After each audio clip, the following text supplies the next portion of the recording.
Internet et les réseaux sociaux sont devenus des espaces digitaux où les violences basées sur le genre sont en constante augmentation. La spécificité de cette forme de violence n'épargne pas les utilisatrices africaines.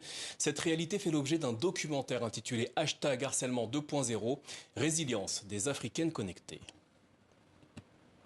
Ta gueule rentre dans ton pays. Ils ont besoin de te faire mal, ils ont besoin de t'atteindre. Dans le milieu du sport, c'est un gros problème. Et c'est un problème nouveau, donc on ne connaît pas grand-chose là-dessus. En général, même dans l'espace numérique, les femmes ont peur de prendre la parole parce qu'elles vont se retrouver avec des commentaires sur des sujets sérieux où elles veulent prendre la parole, avec des commentaires du style « va à la cuisine ». Pour moi, le continent africain n'est pas spécifique non plus de ce point de vue-là. Mais le phénomène n'en est pas moins aussi inquiétant qu'ailleurs. Promettez en tout cas d'envoyer des photos et des vidéos nues de moi. Des images qui choquent, des images intimes par exemple, de choses même interdites. On n'a pas à étudier cela. Moi, ce que je veux vendre, c'est mon savoir-faire, c'est mon art, c'est pas mon corps. Aujourd'hui, les voix, c'est des...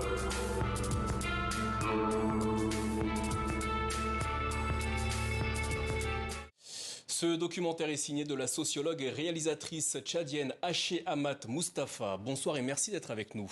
Bonsoir. Alors, la genèse de ce documentaire est tirée d'une mauvaise expérience que vous avez vécue sur les réseaux sociaux. Est-ce que vous pouvez nous dire en quelques mots ce qui vous est arrivé ?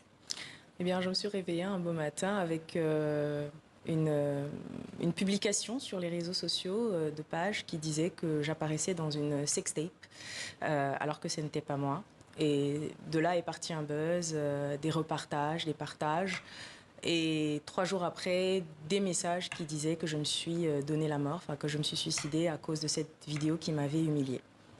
Et c'est à partir de là que vous avez décidé d'une certaine manière de prendre la parole et d'expliquer ce qui se passait sur les réseaux sociaux. Non seulement l'expliquer, de prendre la parole, de briser le silence, mais aussi de faire joindre à cette cause d'autres sœurs, d'autres femmes qui, à coup sûr, vivent les mêmes réalités que moi, parce que je ne pense pas être un cas isolé et dans le documentaire, je le prouve. Alors justement, vous êtes allé à la rencontre, dans ce documentaire, à la rencontre de femmes activistes, sociologues, politiques ou même des profs de yoga qui se produisent ou qui produisent des contenus sur les réseaux sociaux.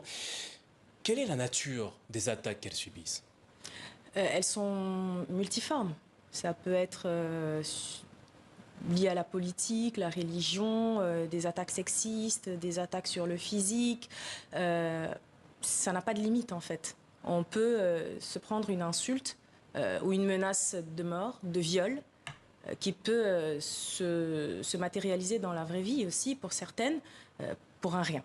Alors comment est-ce que se manifeste, comment est-ce que ça se produit, comment ce mécanisme de violence, de cyberharcèlement vis-à-vis des femmes sur les réseaux sociaux, comment est-ce qu'il se déclenche? Comment est-ce que ça commence? Alors, comme je le dis, il se déclenche en fait, en gros, dès que la femme, elle prend la parole.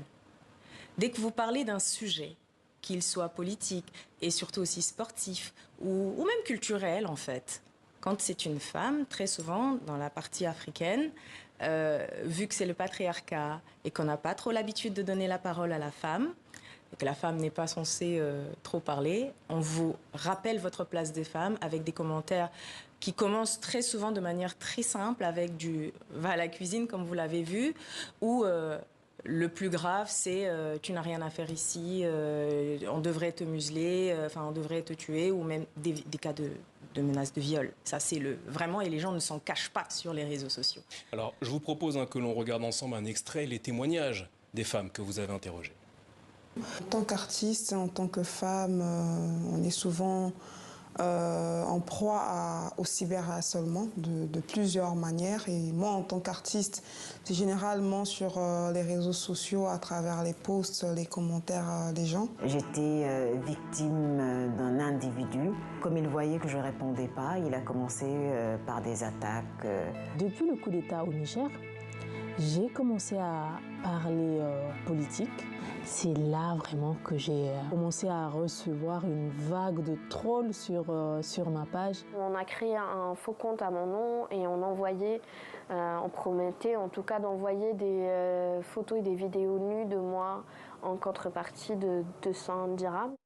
Alors Haché Amat Moustapha, on vient de voir ces femmes qui sont plutôt exposées, des figures publiques, sur les réseaux sociaux. Mais qu'en est-il de toutes celles à qui vous n'avez pas pu parler, toutes celles qui restent dans l'ombre?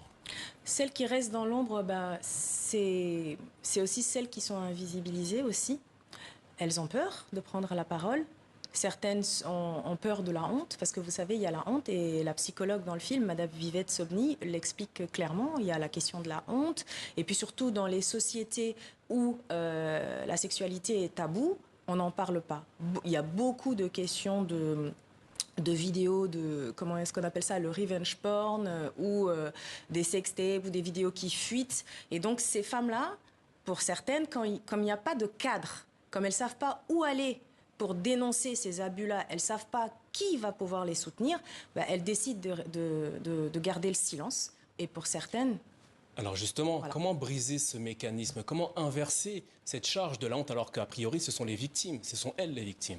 Ce sont elles les victimes, et pour briser cela, il faut tout simplement travailler pour qu'il y ait, au-delà du plaidoyer, vraiment des actions concrètes.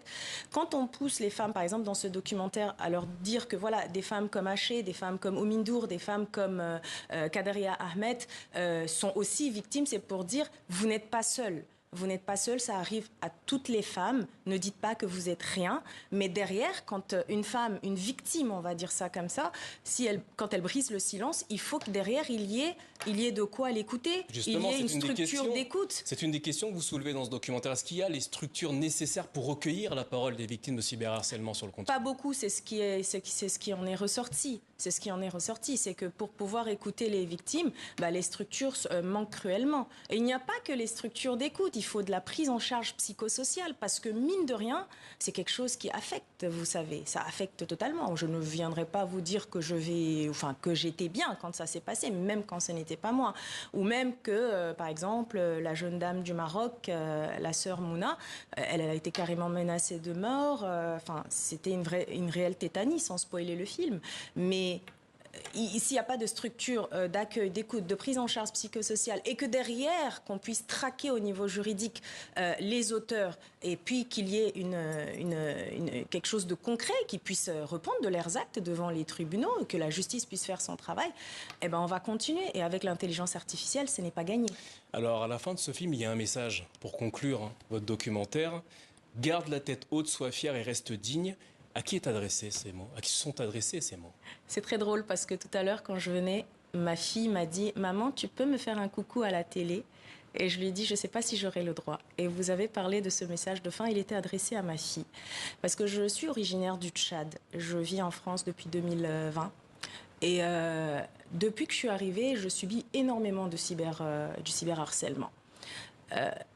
Et dans les réalités de mon pays d'origine, quand un enfant, quand une femme subit ce genre de choses, surtout quand la sexualité elle est taboue, dans 5 ans, dans 10 ans, dans 15 ans dans nos sociétés, on rappellera un jour à ma fille, que je sois de ce monde ou pas, on lui rappellera que sa mère, pour ceux qui croient que c'était moi par exemple sur la vidéo, on lui rappellera que sa mère était dans une sextape.